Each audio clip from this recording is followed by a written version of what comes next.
जेव्हा भगतसिंग यांना लाहोरच्या तुरुंगात ठेवण्यात आले होते आणि त्यांना फाशी देण्याचा निर्णय झाला होता, तेव्हा त्या तुरुंगात बोधा नावाचा एक सफाई कर्मचारी होता. तो भगतसिंगांच्या बॅरेकचे साफसफाईचे काम करत असे.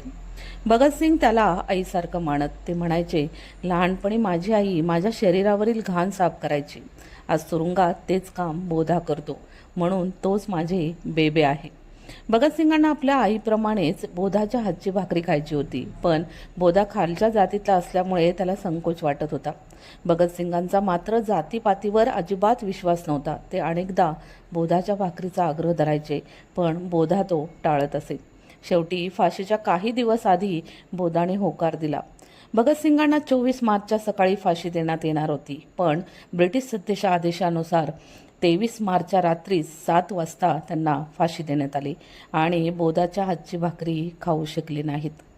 जातीपातीच्या पलीकडे जाऊन देशभक्ती आणि मानवतेवर अढळ विश्वास ठेवणारे भगतसिंग हे खऱ्या अर्थाने देशाचे सुपुत्र होते. आज प्रत्येक भारतीयांना त्याचा अभिमान आहे.